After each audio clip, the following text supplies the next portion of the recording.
Eskom aims to smooth maintenance profile after difficult summer. Eskom CEO Dan Marokane has indicated that the state-owned utility is planning to smooth its maintenance profile over a longer horizon to avoid the security of supply risks currently associated with the concentration of maintenance in the summer months. Speaking at the release of a winter outlook, where Eskom's base case is for a load-shedding-free period from April 1st to August 31st, Marokane acknowledged the difficulties faced last summer, when 14 days were affected by rotational cuts, breaking a 300-plus day period when no load shedding was implemented. In February, Eskom even resorted to Stage 6 load shedding after multiple units tripped across various coal stations, while multiple units were out for planned summer maintenance. Chairperson Mteto Nyati said Eskom was not proud of the period between January and April, reporting that the 5 load-shedding episodes during the period had led to a board-level interrogation of the causes, which he said could be attributed primarily to people-related failures.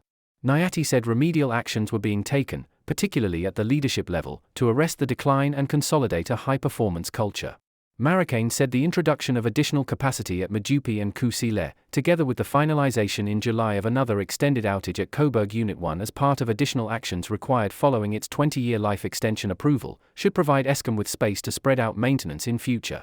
Group Executive for Generation Baki Nxumalo said that the outage slips during summer were attributable to the enlarged scope of some projects to include environmental upgrades, as well as capacity constraints, including within its supplier base. The division was, thus, working on a different plan for the next outage cycle. We are talking with the team about planning differently for summer now. At least in winter we are dealing with one variable, which is the cold.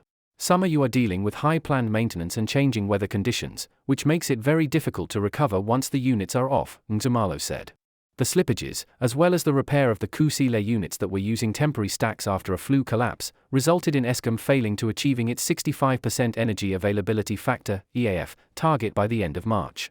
Marokane reported a 61% EAF for the financial year that ended on March 31st and announced a 16 billion, or 50%, reduction in spending on diesel during the year. However, diesel use had increased materially in the first few months of 2025 to close the gaps created by planned maintenance and unplanned events. He was more bullish about the outlook, though, stating that no load shedding was expected this winter if unplanned losses remained below 13 gigawatts. At worst, 21 days of up to Stage 2 load shedding would be implemented should unplanned losses reach 15 gigawatts.